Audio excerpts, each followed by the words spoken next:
Hey, what it do, what the business is, it's yours truly, LT the Don Juan, last dark of the night, first crack of the sun. Here to bring a little bit of light into the darkness of the world. Today we're going to continue talking about quantum physics. We're going to continue to compare and contrast the likeness of quantum physics with creation, God in the beginning of space and time. And then we're going to liken that today with a little movie. So quantum physics in itself, we're talking about at least quantum mechanics and the calculation of superposition, right? We talked about how God created a system and how that system within it, that God and his wife were at one, right? In superposition, right? We talked about how she wanted to leave superposition because in superposition all possibilities existed. Not only that, all possibilities were safe within superposition, which means that everything was safe within God as long as it was in superposition. So the consequences of leaving superposition was death, right? Not simply because it was a sin to leave superposition, that was just simply the consequence of leaving the safe place. Kind of like when Adam and Eve left the Garden of Eden or were expelled away from the tree of life. The consequence of not having access to the tree of life was death. So we know that in math itself, when we think about zeros and ones, we know anytime that you add a number to zero, it is the number within itself, right? We know that anytime you multiply a number by one, it is the number within itself also, right? We also know that anytime that you multiply any number by zero, it automatically is zero, right? So whatever number that goes into zero becomes a reflection of the number zero itself. This is, in a sense, what we call a singularity, if you will. And because all numbers can go into zero and all numbers can be multiplied into itself by one, you can use 0 and 1 in an infinite aspect, right? That's why a quantum computer is so powerful in the way it can calculate so fast, because using 0 and 1 in a sense as it being all numbers, or that all numbers go into both of those numbers, you can calculate infinitely because of that. But continuing on. So in this particular movie, just like in the number 23, or just like in the Jim Carrey movie, The Truman Show, in this particular episode, we are simply observing the zero, if you will, being as God. And remember, he's the one and not the two. And then we know the mother represents the one, right? So in this aspect of the movie, we have to watch God multiply himself into multiple layers. The first being that we know in general, or anybody that has education in religion or not, may be more familiar with the first man as being Adam. So we can consider Adam as the first replication in physical form of who God is, in the immaterial form, right? And in these aspects, we're going to watch this movie. We know that we can look at the heavenly order of things like a household. And that way we have the father, the mother, and the child, right? So we're going to watch this movie in the same aspect, except that in this particular movie, because we're talking about kind of superposition but through a different lens. You're going to have the husband, you're going to have the wife, you're going to have the child, but the child is missing. So in place of the child, you're going to have the brother instead. You have 4 characters. One being Alex, which is the husband. One being Vanessa, which is the wife. One being the brother, which is Martell. And one being the child, which name is Obi. Now, Martell and Vanessa's names seem to be telling of who their characters represent in some aspect before Adam and Eve. But I believe they have undertones of Adam, Eve, and God in the garden, and so on and so forth. As you'll see, they're in a forest, and that this movie is based off of a gateway or a tree in some aspect. The child itself is missing through the entire movie until the end of the movie, but it is the substance of why she decides to go on these journeys in all these possible realities, which you're going to see about here soon. But Vanessa itself means Venus. It also it represents a butterfly, if you will. In the aspect of this movie, I think about the butterfly effect. So things that happen over a small period of time that has a larger effect later on, right? They liken that to a butterfly flapping its wings in California, causing a tsunami in Japan, or something of that nature. But anyway, continuing on. So in this movie, we're trying to observe superposition. We're trying to observe why the 0 and the 1 fell out of sequence with each other and collapsed their safe haven in order for material to exist. And what is the necessity of coming back into superposition after creation, right? Because now that all things have come into creation, death has become the consequence. So how is God going to counter death in a sense that we can live in an eternal sense like we were in superposition before we had a physical form, when we were practically safe in God, or really safe in God's mind? That's where we existed practically. Now that we have come outside of the mind and into the physical, how do we go back into superposition but enabled with certain capacities and gifts that you may hear about in the Bible or other doctrines, right? But continuing on. So the name of this movie is called Parallel. We're going to go ahead and watch an overview of this movie. And by the time we get done, I want y'all to see if y'all can point out small details about the wife, the husband, the brother, which Martell's name actually means Mars. And so, Mars is like the god of war. When I think of the god of war, in a sense, in this aspect, I'm thinking of Satan in that aspect because, he's at war with humanity in a sense. And then we're thinking about how these characters are either with and or going against the grain as far as how everything lines up. But we're going to go ahead and check out this whole situation. And then if y'all like to add any comments, y'all know where to hit me up at. And we're going to go ahead and check out this episode. Y'all hang tight. Told you a particle can be here and there at the same time. Not a trick, not a glitch. This is quantum superposition. In our everyday life, things have clear states. A chair is here with a cup there. But in the quantum world, this isn't true. A particle can exist everywhere at the same time, until we look. That's quantum superposition. Quantum particles like electrons or photons don't sit still. They exist as waves of possibilities. A particle isn't in one place, it's spread out like a cloud of probabilities. It's as if the particle is everywhere, until we measure it. That's when it picks a position. Before we look, all outcomes are possible. This is the strange heart of quantum physics. Imagine a long corridor with many glowing doors.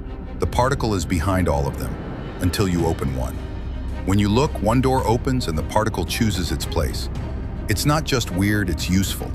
It's the power behind quantum computers. Quantum computers use superposition to test many solutions at once. Each quantum bit, or qubit, holds many possible states. Without superposition, there's no quantum magic.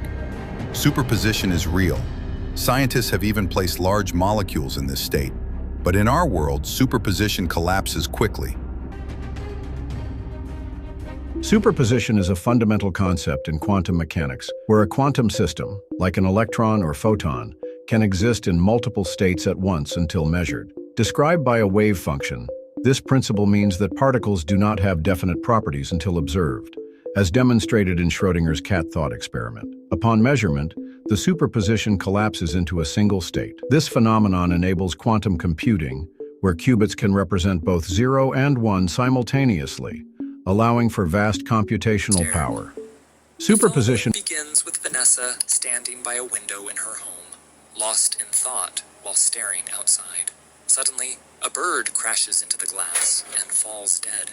Later, Vanessa and her husband Alex go downstairs to where the bird fell. Alex recalls something his mother used to say. When a bird dies like this, it means one life has ended and another is about to begin. He tries to hold Vanessa's hand, but she quietly walks away without saying anything. They live in a house near the forest. Alex works as a math teacher, and his brother Martel has been staying with them for some time. A year earlier, Vanessa and Alex lost their son Obi in a car accident. Vanessa was driving, so she blames herself for what happened. Since then, she has been deeply affected and often seems distant and withdrawn. Alex also lost his son, but over time, he has tried to cope with the pain. Now, Alex wants Vanessa to move forward and start living again, but she is still stuck in the past. She even asks Alex not to mention their son's name, because it brings all the painful memories back. Vanessa mostly stays quiet and distant, lost in her own thoughts. One day, she takes a box into her late son's room and places it on the side table. Later, the three of them talk, and Vanessa tells Alex that she wants to go hiking alone. Alex agrees, hoping it might help her heal. He also tells his brother, Martel. Martel then mentions something strange about the forest. He says a facility there was shut down after people reported unusual incidents. According to Martel, a private company had been running experiments in that forest and built a facility, but now they've left and everything is closed. He also says there were signs of people going missing. Alex doesn't like hearing this. His father used to say similar things and even wrote about them in a journal, which made people think he was unstable. Alex never liked those ideas.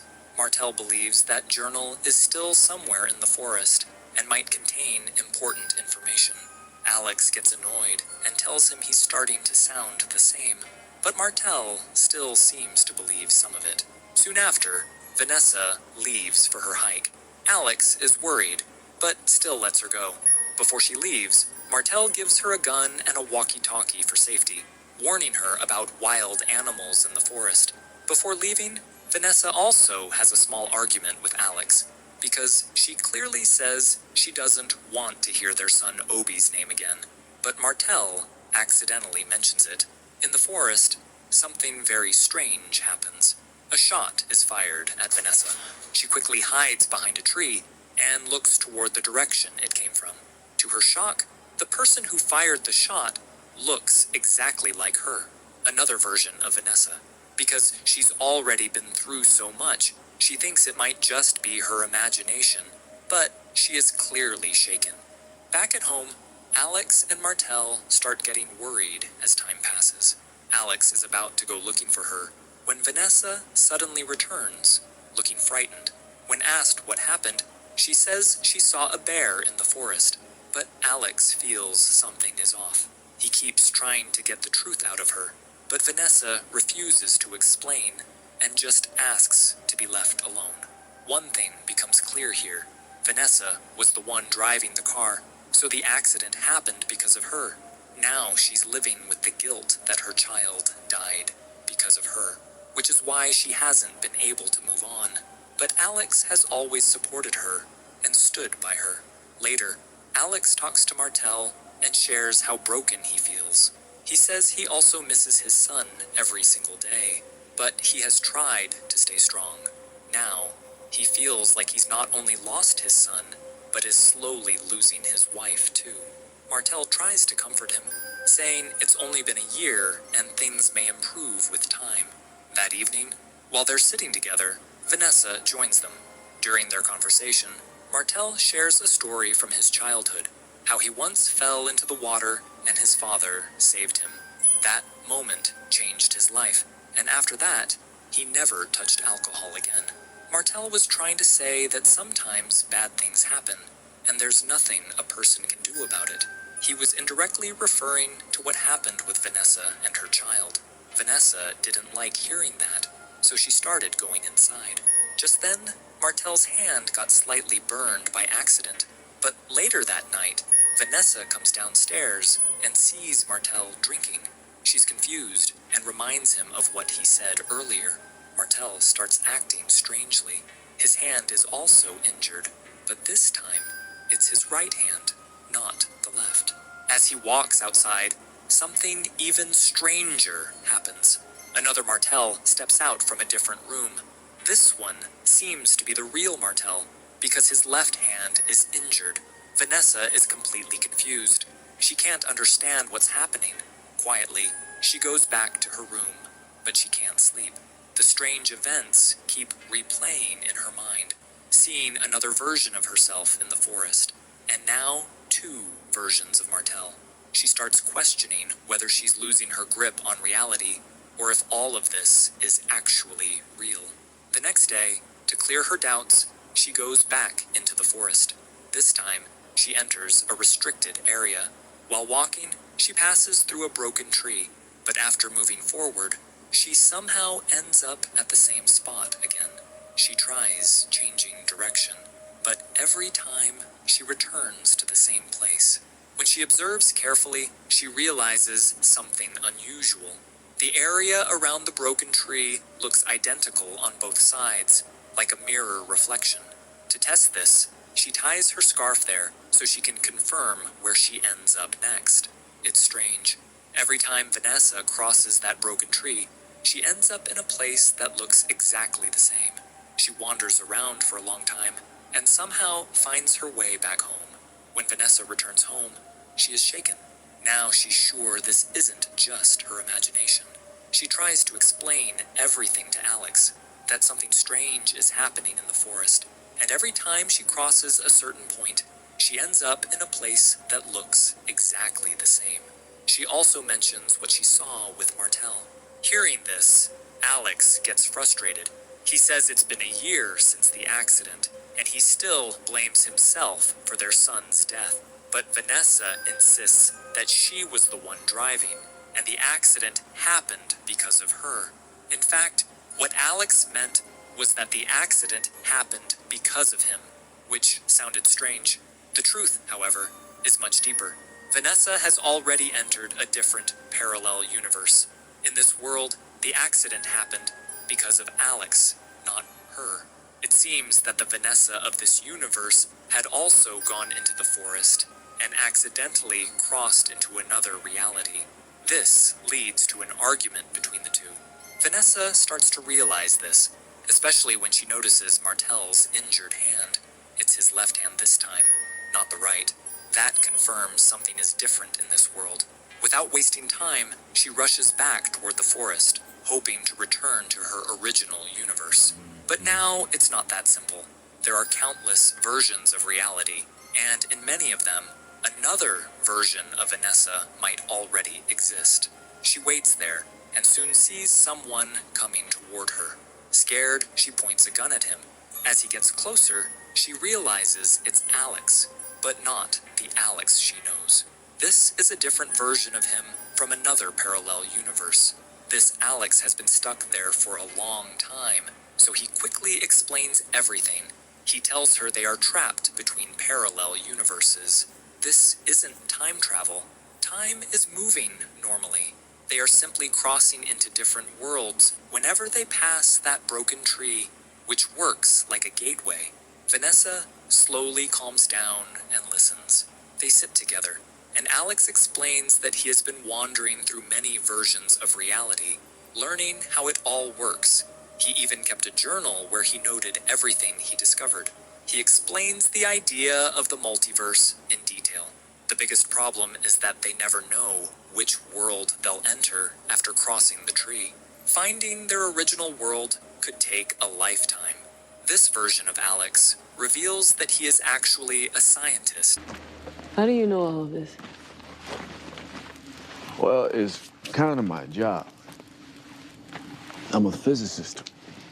I study particle physics, dark matter, cosmic rays, fun stuff. He came to this forest for research, but ended up lost between universes. In his world, too, he was married, and their son died in a car accident, but many details were different from Vanessa's reality. Alex asks Vanessa what he is like in her world. She tells him that he's a teacher and a very kind person. Then a new idea comes up. If there are so many parallel universes, maybe there's one where their son, Obi, is still alive, where the accident never happened. Vanessa asks Alex if he has ever found such a world, but he says he has seen many realities and never found one where Obi survived. This leaves Vanessa disappointed. She feels maybe he didn't search properly. Alex then shares a plan. He says they can use a fishing wire. Vanessa should stay on one side, and he will cross to another world. When he comes back, The wire will help him return to her easily, and maybe even lead them to her original world. Vanessa agrees, since she wants to go back home. First, they need the wire, so they enter another parallel world to find it. While searching in a garage, Martel appears. He looks broken and confused, asking why they won't leave him alone. It turns out that in this world, Martel caused the car accident, and both Alex and Vanessa died in it. So Martel believes they are not real, just something in his mind. Vanessa and Alex try to calm him, saying it wasn't his fault, but Martel still doesn't believe them. Anyway, they both leave, saying that whatever happened wasn't Martel's fault. But Martel still feels like none of this is real, that he's just hallucinating both of them. Taking the wire with them, the two head toward the forest, while Martel simply watches them go. Once they reach the forest, Alex ties the wire to a tree and tells Vanessa to stay right there. Vanessa asks how she'll know that he's the real Alex, the one who's actually part of this plan. So Alex tells her to remember 1111 and bed 8. In Alex's world, that's the same bed where Vanessa gave birth to their child. Vanessa then asks how he even ended up here. Alex explains that one day he saw two versions of Martel at the same time. Curious, he followed them into the forest, and since then, he's been stuck there. Alex leaves, and Vanessa waits the whole night. By morning, she is about to leave when the wire suddenly starts moving. She becomes alert. As Alex returns, she first tests him by asking about the room clue. He answers correctly, so she knows it's really him. Vanessa asks if he found her original world. He says no. He traveled through many realities, but couldn't find it. However, he now has a plan. They can treat this current universe as their base and keep exploring other worlds from here. This way, their search will be more controlled and easier. Vanessa then asks what happens after they find her world. Alex says they will destroy the bridge, the broken tree that connects these universes, so this never happens again. But Vanessa admits something important. She now wants to find a world where her son is alive, and she believes the accident was unavoidable. Alex asks what they'll do if they never find such a world. Later that evening, Alex leaves again, this time with a darker intention. He plans to take the place of another version of himself. At night, Vanessa senses something. She puts out the fire and starts moving, eventually making her way out of the forest and back to the house. She isn't sure if this is her real world or not, but then she sees Alex, who looks surprised to see her. She tests him with the same question, but he can't answer. That's when she realizes this is not her Alex. Confused and scared, she questions him. He tells her they had been worried because she went into the forest and didn't return. Vanessa then asks about Martel's injured hand. He says it was his right hand. Hearing this, she feels relieved. She believes she has finally returned to her original world, but something still feels wrong. Vanessa tries to explain everything, where she went and what happened, but suddenly, Alex knocks her unconscious. When she wakes up, she finds herself tied to a chair in the garage. Alex is panicked, and Martel is there too, trying to calm him down. The reason becomes clear. There is already another version of Vanessa's body in the garage. Alex believes this new Vanessa is an imposter. According to him, Vanessa returned from the forest injured earlier, and later died. So now, seeing her alive again, he thinks something is seriously wrong. Vanessa tries hard to explain everything about the other spaces, but Alex doesn't believe her and wants to kill her. Martel steps in to stop him, and during the struggle, Alex gets shot. Martel chooses not to harm Vanessa. He frees her, and in the end, takes his own life. This confirms that this was Vanessa's real husband, and now there is nothing left for her in this world. The Vanessa whose body was in the garage was actually that same version, the one the real Vanessa had shot. She had crossed into her world, and the real Vanessa was lost. Vanessa returns to the forest. There, she finds the body of another Alex, whose wedding ring has been removed. Following the fishing wire, she reaches the same central point in the forest that the other Alex had mentioned. As she continues, she enters another world where she sees a happy version of herself, Alex and Martel, living peacefully. In reality, the one she was seeing was the same Alex she had met in the forest. That version of Alex killed the Alex from this space, the same body Vanessa later found, with the ring removed. He did that because the Alex wandering between spaces had finally found a perfect world for himself, which basically means he's an imposter now, since he eliminated the original Alex of this world. But that's exactly what he wanted.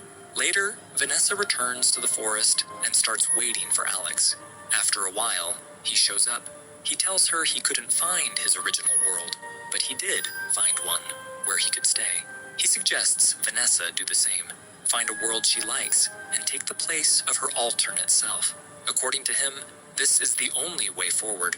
He also reveals that he plans to destroy the bridge within an hour using explosives, which will permanently close the gateway. Vanessa refuses. She says she can't do something like that. After that, Alex leaves, and Vanessa continues wandering through the forest. Vanessa didn't want to take anyone's life. And Vanessa continues wandering through the forest. Vanessa didn't want to take anyone's life. Meanwhile, Alex places explosives near the broken tree to destroy the gateway. He also leaves that version of his body there, so no evidence remains. Then, he clearly tells Vanessa that she has to make a difficult choice. She just needs to press the trigger, because the portal is about to close. Elsewhere in the forest, Vanessa encounters another version of herself holding a gun. She tries to explain everything, but the other version doesn't understand. In fact, this was the same Vanessa the scientist Alex had been searching for, but she didn't want to go back to him. Eventually, a fight breaks out between them, and in the end, the real Vanessa kills him. In the end, tired and hopeless, Vanessa enters another parallel world. This time, she accepts whatever comes next. She goes inside, takes a shower, and rests.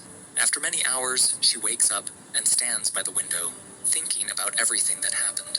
Then, something familiar happens. A bird hits the window, just like at the beginning. We see Alex and Vanessa together again. Alex repeats the same line about what his mother used to say about dead birds, but this time, Vanessa holds his hand. The two share a quiet, emotional moment, suggesting that maybe, in this world, she has finally found a place to stay. Martel is also fine in this world, and Vanessa has finally accepted the truth about her son's death. Just like in the beginning, she again takes a box into Obi's room. But this time, something is different. She realizes her son is actually alive. This means she has unknowingly entered a universe where the accident never happened. Obi is alive, and everything feels normal again. With this, the film Parallel ends on a hopeful note. Now, the big question: what happened to the Vanessa of this world?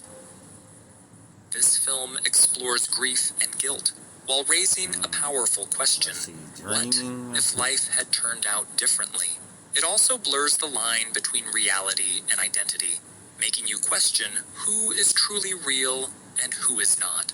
Along with that, the sci-fi idea of parallel universes is really interesting, because it opens the door to infinite possibilities. If the portal hadn't been destroyed, Vanessa and Alex could have reached a reality where they were never married, or even a completely different world. Maybe humans never evolved, or dinosaurs never went extinct. These kinds of ideas make you think deeply, but at its core, the film still revolves around guilt and grief. Overall, it's a solid and thought-provoking film. Today, President Trump will take part in America Reads the Bible. Okay, America, so that was the movie Parallel. So, I want to know, did y'all see any parallels there? When we talking about superposition, when we talking about God and his wife, we talking about Christ, the Son. When we talking about Satan being one of the third wheels of the bystander, if you will, right?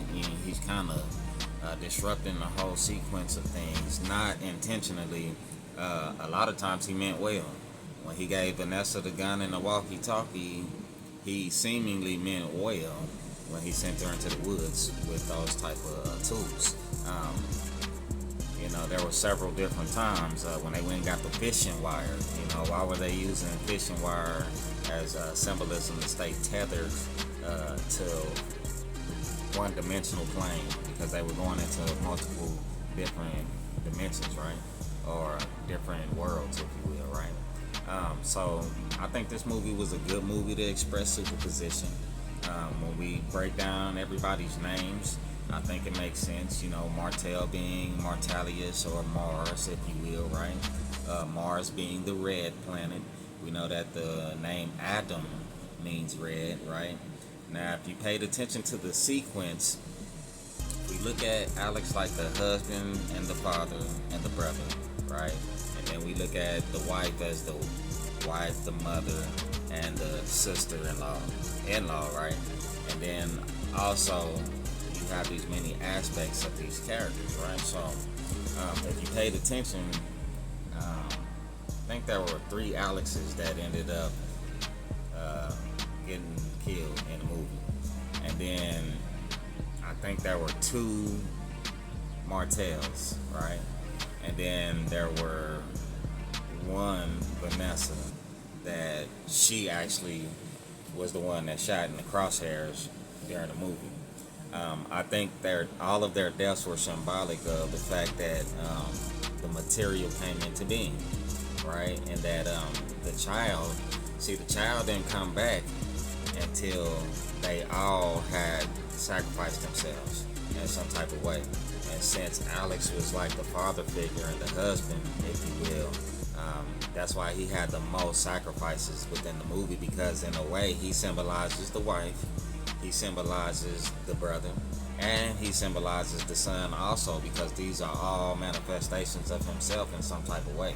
That's why he suffered, I guess you would say, the most, or that he was killed by his own in some way, shape, form, or fashion, right? All of those were allegorical. And then if you just pay attention to the movie and its different metaphors, you can see, how they both were imposters, right? You got Adam and Eve, and then you got Lucifer and Satan wanting to take what's theirs and wanting to take their life, right? But then you have God and the mother head, if you will, also. And since Lucifer is a part of that and Satan is like an offshoot of that, you got one from up there and then you got an offshoot of that down there trying to take what belongs to Adam and Eve, which is the dominion of the material world, right? But you got to remember, she, the mother, if you will, Sophia, Lucifer, all these different manifestations of who she would be called whatsoever. If you decided to leave superposition just so life could be, so material could exist, who would you think should have dominion, I guess, over those type of things? So that was her mind state. But if you don't know the whole plan, because this is God's plan, if you will, God understood that y'all were only safe in Him to the point that, yeah, you'd be safe there in an eternal sense forever, but there had been no material substance of you in that way. You'd only been substance in God's mind.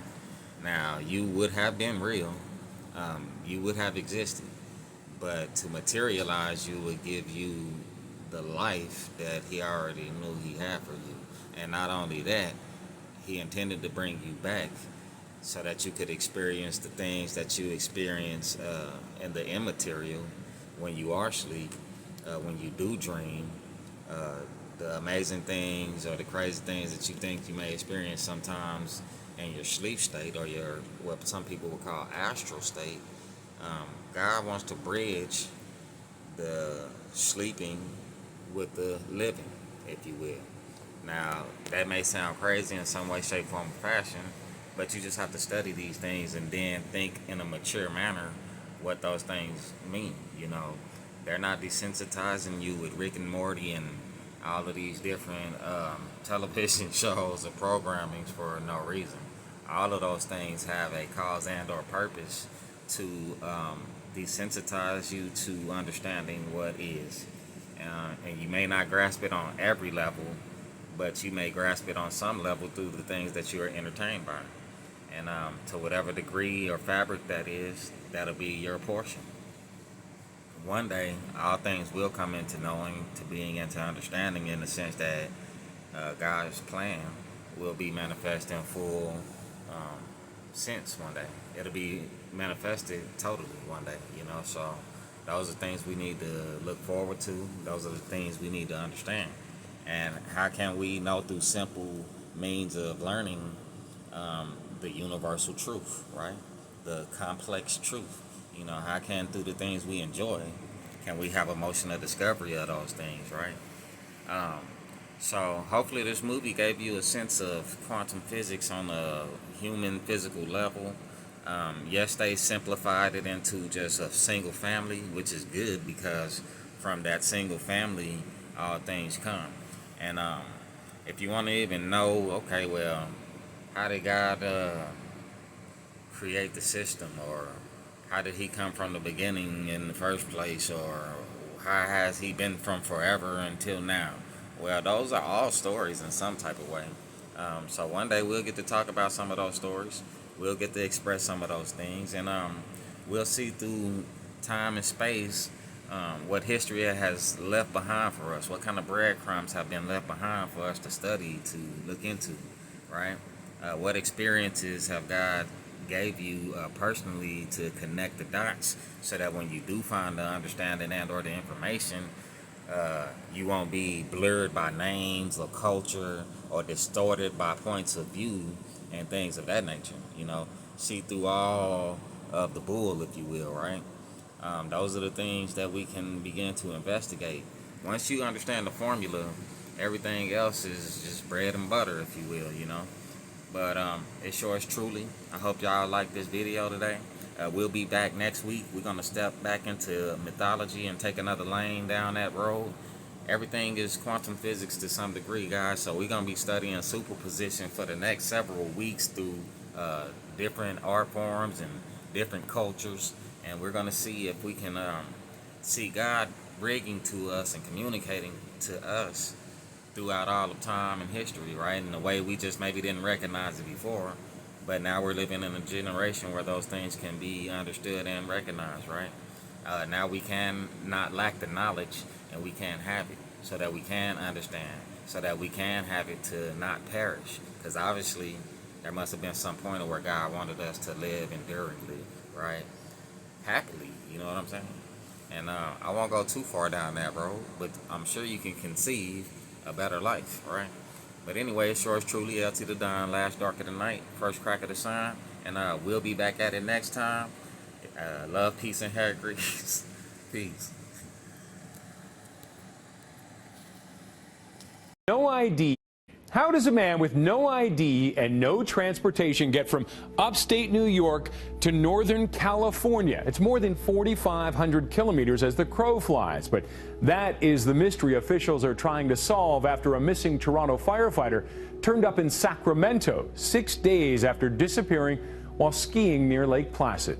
That's the strange case of Danny Philippitis, the firefighter who was skiing in upstate New York, goes missing, and then 6 days later is found in Sacramento, California, still wearing his snow gear. I'll get more into his story towards the end of the video, but first to break down how this could happen, similar stories, and tying it together with missing people in national parks, and the theory that it's linked to portals. Now, whether these portals are created in the supernatural realm or in the scientific realm, that's what we'll look at first. First, in the supernatural realm, I want to bring up two Bible passages, and these talk about somebody being taken from the earth, and as well as an opening to a realm that we currently don't see. So in 2 Corinthians 12:2, Paul says, "I know a man in Christ who 14 years ago was caught up to the third heaven. Whether it was in the body or out of the body, I don't know, but God knows." And in Revelation chapter 9, we have the angel in the last days comes from heaven with the key to the bottomless pit, opens this pit and then great smoke comes out of it, as well as entities that were trapped inside of it. So there are 2 supernatural cases. I'll get into a few more at the end, but there's actually plenty of testimonies of people encountering these strange things in the woods, really in the middle of nowhere. These phenomenons where they come across a blob, or they see this like clear type of figure, something coming in the woods, people sticking their hands in and their feet in.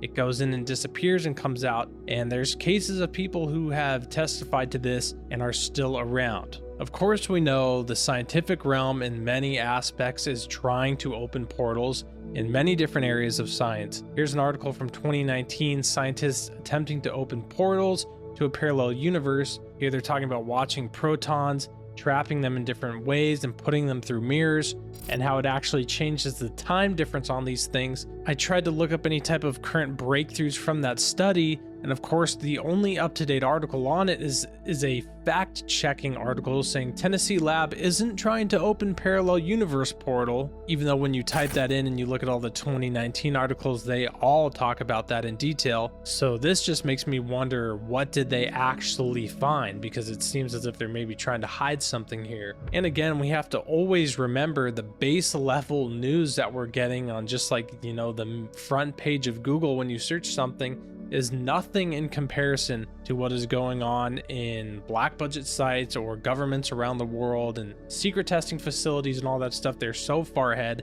It's why even, you know, the best airplanes that we're using in war and military are things from like 20 years ago. Now, of course, another arm of the scientific realm trying to get portals and dimensions and things opened is CERN. And even on their own website, they have a section titled Extra Dimensions, Gravitons, and Tiny Black Holes. Of course, many people theorize, and well, even the theory of black holes is that when you get in them and around them, time changes. So this whole thing, or if you're being sucked into it, they believe it could be an opening to whatever, a wormhole or that, if you believe in it, that whole aspect of it. But this is definitely a scientific device, a scientific experiment where they're trying to play around with these ideas of opening portals, creating black holes, creating wormholes, really doing anything to pretty much tear the veil from this realm into the next realm. And they even say on their website, if micro black holes do appear, they would just disintegrate rapidly. But finding more of any of these subjects would be an open door to yet even more unknown possibilities. And this whole talk of portals and the possibility of this being tied to the missing people in national parks just makes me think back to the very strange event of the Norway Spiral in 2009.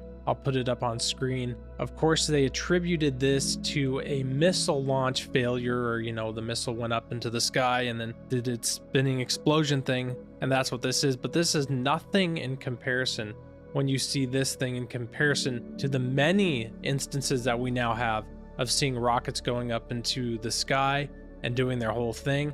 I'll put up now on screen a video of a SpaceX rocket going up into the sky. Nothing with the symmetry, nothing with this blue thing from ground to air. I mean, it's just nothing in comparison to the Norway Spiral. That happened, of course, in Norway in 2009 on December 9th. And there was even a spiral that occurred in the sky in New Zealand on June 19th, 2022.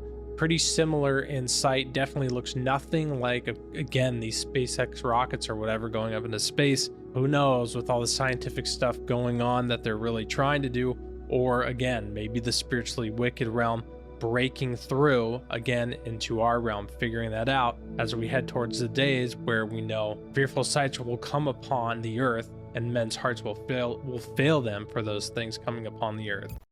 For in him all things were created, things in heaven and on earth, visible and invisible, whether thrones or powers or rulers or authorities, all things have been created through him, and for him he is before all things, and in him all things hold together.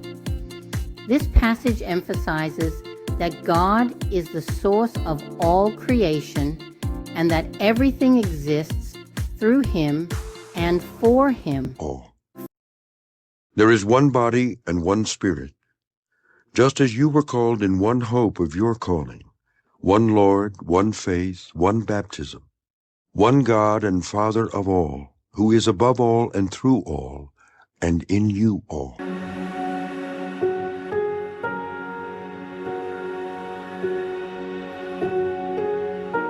And I saw a new heaven and a new earth, for the first heaven and the first earth were passed away, and there was no more sea.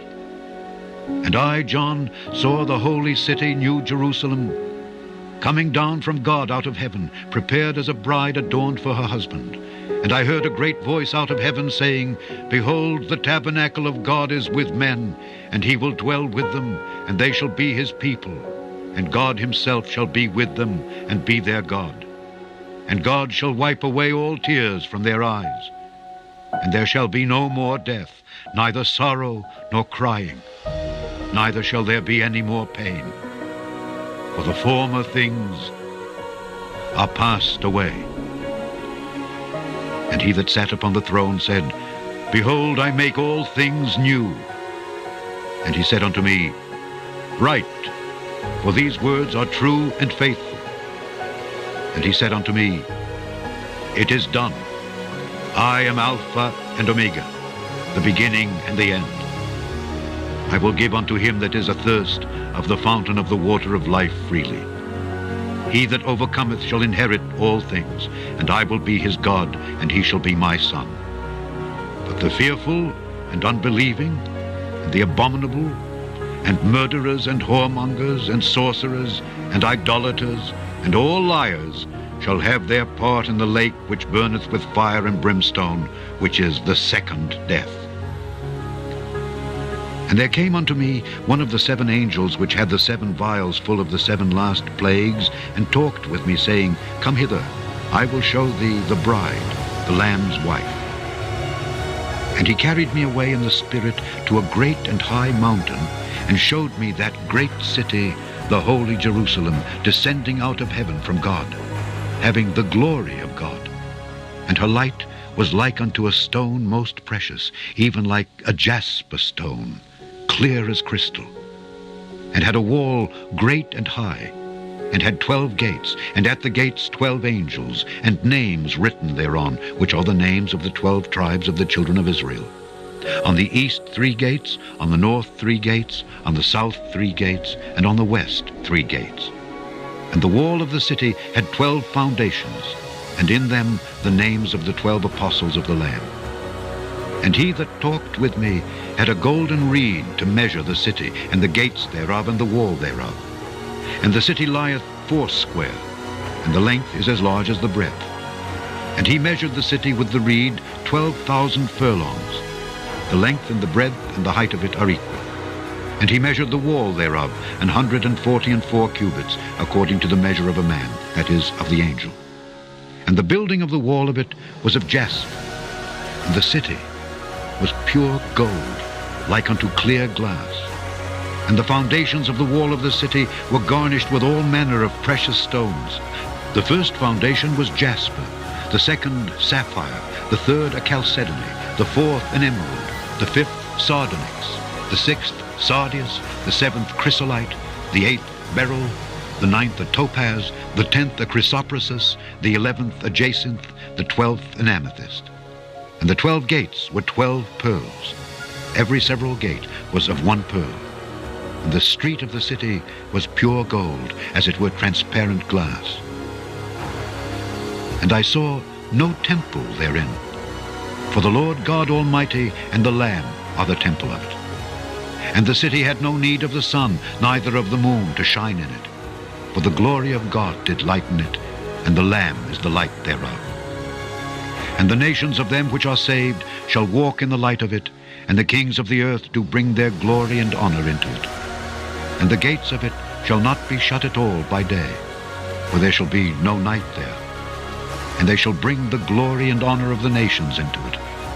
And there shall in no wise enter into it anything that defileth, neither whatsoever worketh abomination, or maketh a lie, but they which are written in the Lamb's book of life.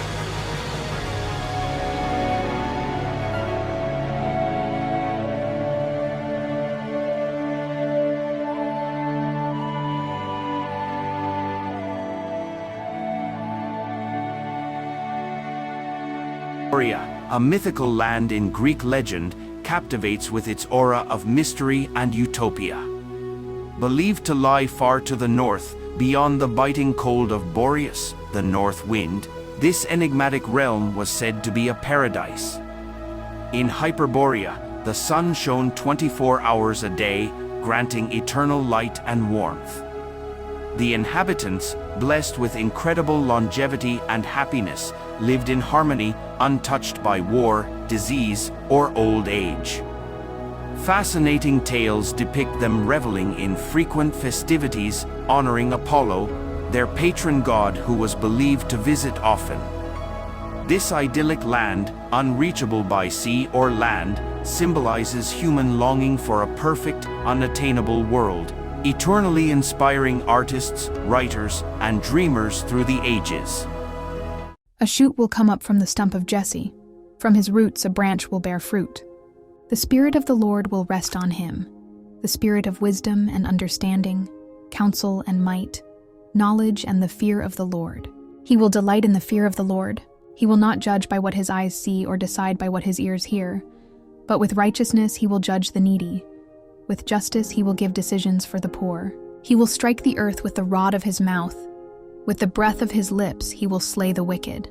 In that day, the wolf will live with the lamb, the leopard lie down with the goat, the calf and lion together, and a little child will lead them. The cow will feed with the bear, the lion eat straw like the ox, and the infant play near the cobra's den. They will neither harm nor destroy on all my holy mountain, for the earth will be filled with the knowledge of the Lord as the waters cover the sea.